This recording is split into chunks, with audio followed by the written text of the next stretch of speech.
ॐ नमो भगवते वासुदेवाय। श्रीगुरुचरणकमलेभ्यो नमः। अथ षोडशोऽध्यायः। श्रीशुक उवाच।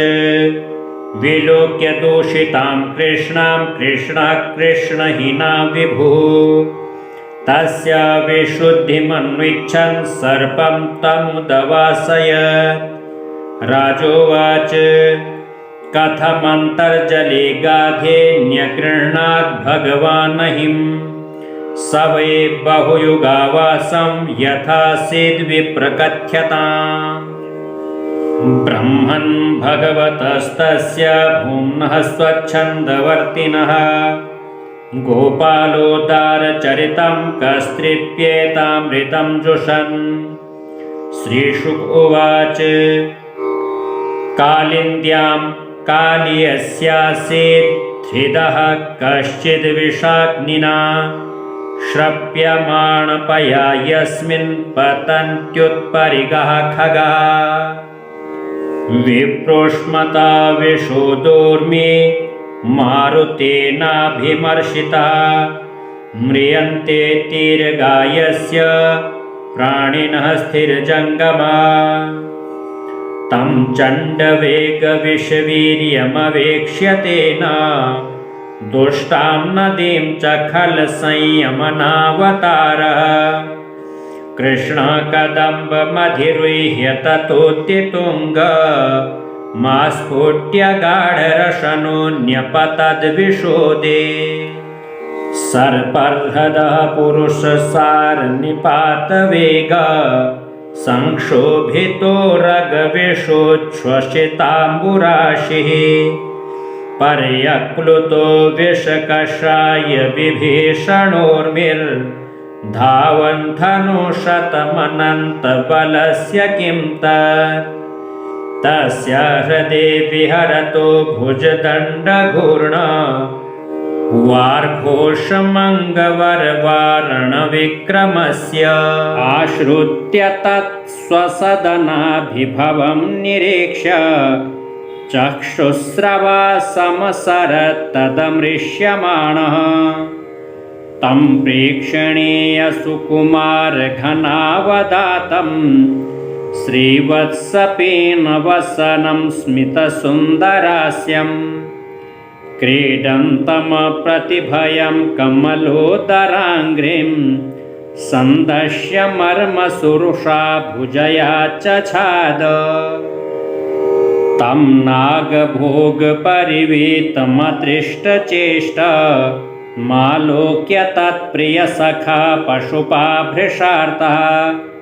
कृष्णेऽर्पितात्मसुहृदर्थकलत्रकामा दुःखानुशोकभयमूढधियो निपेतुः। गावो वृषावत्सतर्यः क्रन्दमानः सुदुःखिता कृष्णे न्यस्ते क्षणा भीता रुदत्य इव तस्थिरे। अथ व्रजे महोत्पातास्त्रिविधा ह्यति दारुणः उत्पेतुर्भुवि दिव्यात्मन् न्यासन्नभयसंशिनः। तानालक्ष्य भयोद्विग्ना गोपानन्दपुरोगमा विनारामेण गा कृष्णं ज्ञात्वा चारयितुं गतं। तैर्दुर्निमित्तैर्निधनं मत्वा प्राप्तमतद्विदः। तत्प्राणास्तन्मनस्कास्ते दुःखशोकभयातुरः। आबालवृद्धवनिता सर्वेऽङ्गपशुवृत्तयः निर्जगमुर्गोकुलाद्दीना कृष्णदर्शनलालसा। तांस्तथा कातरान्वीक्ष्य भगवान् माधवो बलः प्रहस्य किञ्चिन्नोवाच प्रभावज्ञोऽनुजस्य सः। तेऽन्वेषमाणा दयितं कृष्णं सूचितया पदैः भगवल्लक्षणैर्जग्मुः पदव्या यमुनातटम्।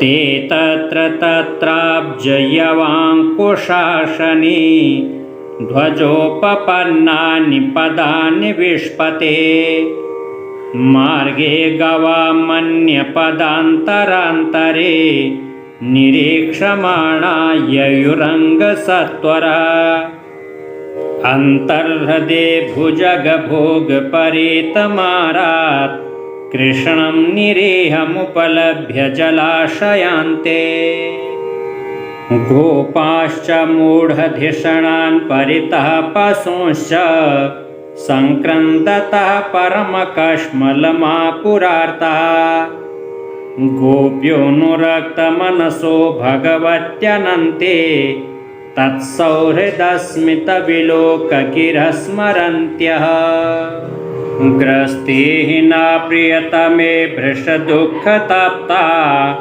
शून्यं प्रियव्यतिहृतं ददृशुस्त्रिलोकम् ता कृष्णमातरमपत्यमनुप्रविष्टां तुल्यव्यथा समनुगृह्य शुचः स्रवन्त्यः तास्ताव्रजप्रियकथा कथयन्त्यासन् कृष्णाननेर्पितदृशो मृतका प्रतीका कृष्णप्राणान्निर्विशतो नन्दादीन् वीक्ष्य तं हृदम् प्रत्यषेधत्स भगवान् रामः कृष्णानुभावभिः इत्थं स्वगोकुलमनन्यगतिं निरीक्ष्य सस्त्रीकुमारमतिदुःखितमात्महेतो आज्ञायमर्त्यपदवीमनुवर्तमान स्थित्वा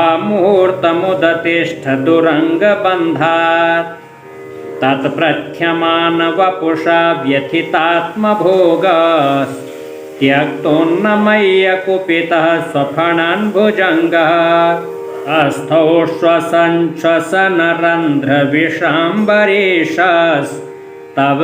क्षणोन्मुखमुखो हरिमीक्षमाणः तं जिह्वया द्विशिखया परिलेलिहानं द्विसृक्किणीयति करालविषाग्निदृष्टिं क्रीडन्नमुं परिससार यथा खगेन्द्रो बभ्रामसोऽप्यवसरं प्रसमीक्षमाणः एवं परिभ्रमहतोजसमुन्नतांस मानम्यतत्पृथुशिरस्वधिरूढाद्यः तन्मूर्धरत्ननिकरस्पर्शातिताम्र पादाम्बुजोऽखिलकलादिगुरुर्ननर्त तं नर्तुमुद्यतमवेक्ष्य तदा तदीय गन्धर्वसिद्धसुरचारणदेवबद्ध्वा प्रीत्या मृदङ्गपणवानकवाद्यगीत पुष्पोपहारनुतिभिः सहसोपसेदुः यद्यच्छिरो न नमतेऽङ्गशतैकशीर्ष्णस्तत्तन्ममर्दखरदण्डधरोऽङ्घ्रिपाते क्षीणायुषो भ्रमत उल्बणमास्यतो श्रीं नस्तो वमन् परमकश्मलमापनागः तस्याक्षिभिर्गरलमुद्वमतः शिरस्सु यद्यत् समुन्नमति निःश्वसतो रुषोच्चैः मृत्यन्पदानुनमयन्तमयां बभूव पुष्पैः प्रपूजित इवेह पुमान् पुराणः तच्चित्रताण्डवविरुग्णफणातपत्रो रक्तं मुखैरुरुवमन्नृपभग्नगात्रः स्मृत्वा चराचरगुरुं पुरुषं पुराणं नारायणं तमरणं मनसा जगाम कृष्णस्य गर्भजगतोऽतिभरावसन्नं पार्ष्णिप्रहारपरिरुग्णफणातपत्रम् दृष्ट्वा हिमाद्यमुपसेदुरमुष्य पत्न्या आर्तः श्लथद्वसनभूषणकेशबन्धा तास्तं सुविघ्नमनसोऽथ पुरस्कृतार्भा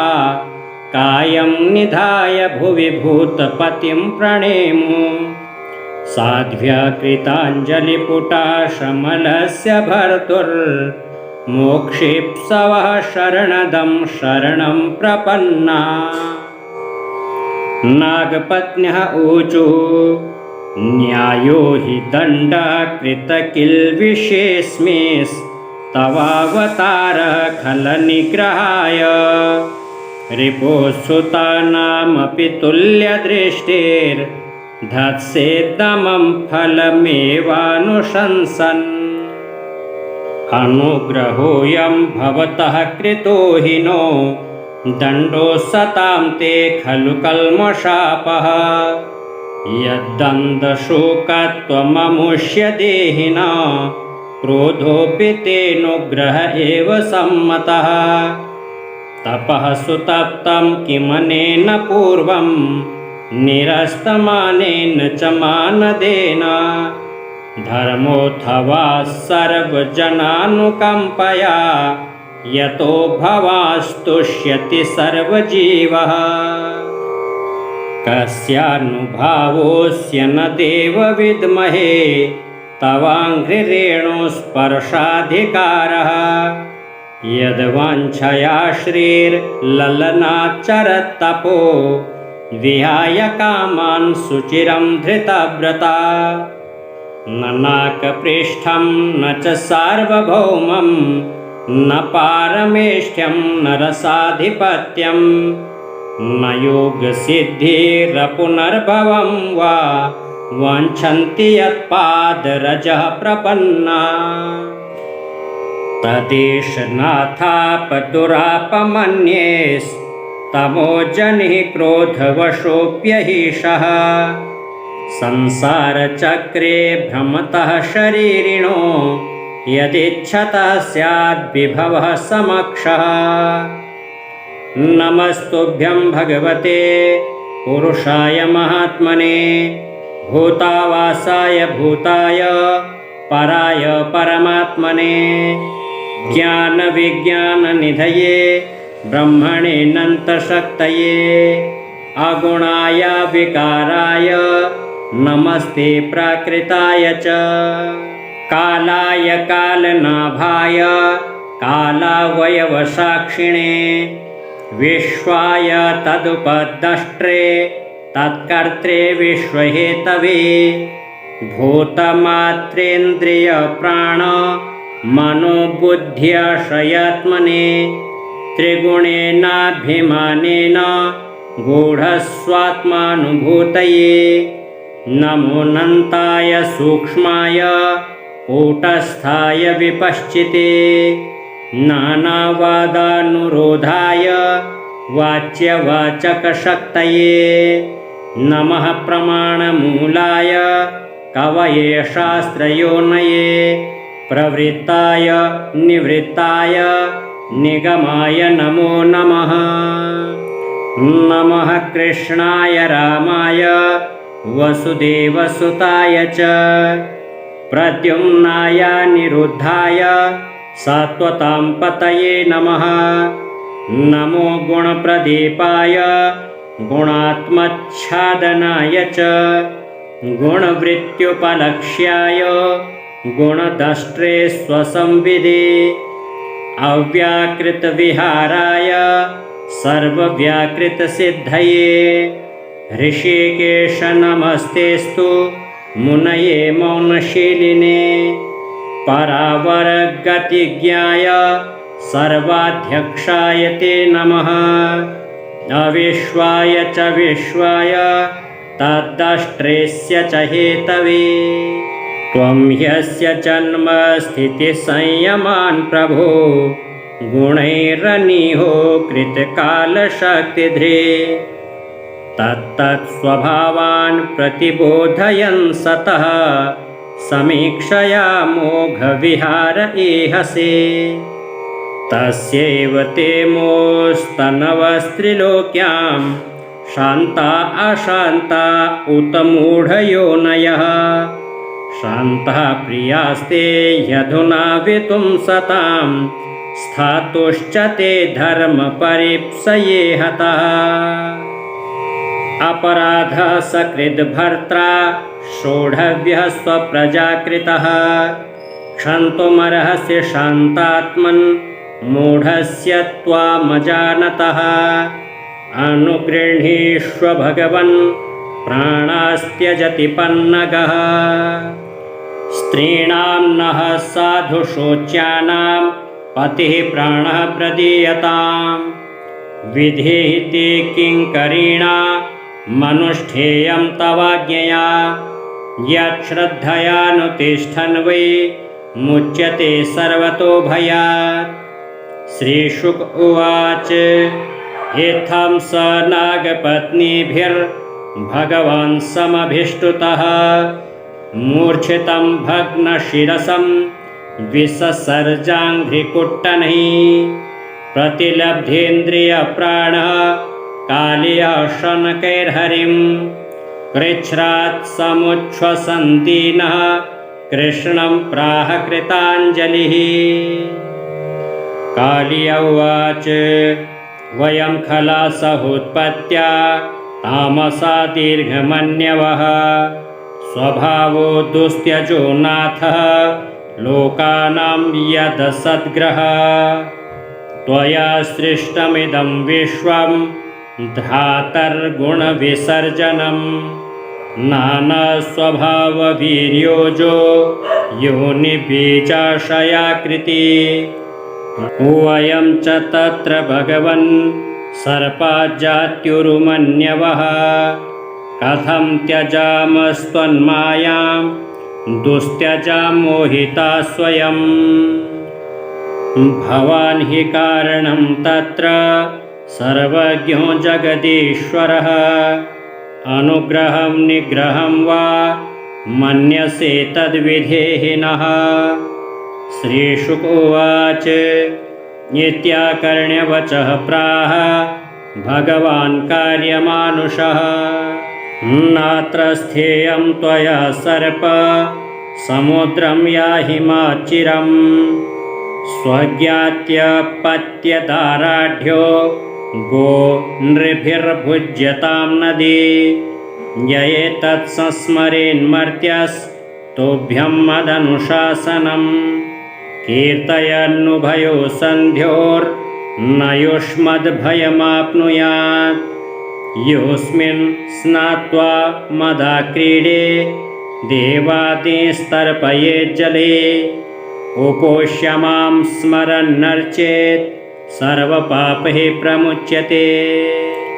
द्वीपं रमणकं हित्वा हृदमेतमुपाश्रितः यद्भयात् स सुपर्णस्त्वां नाद्यान् मत्पादलाञ्छितम्।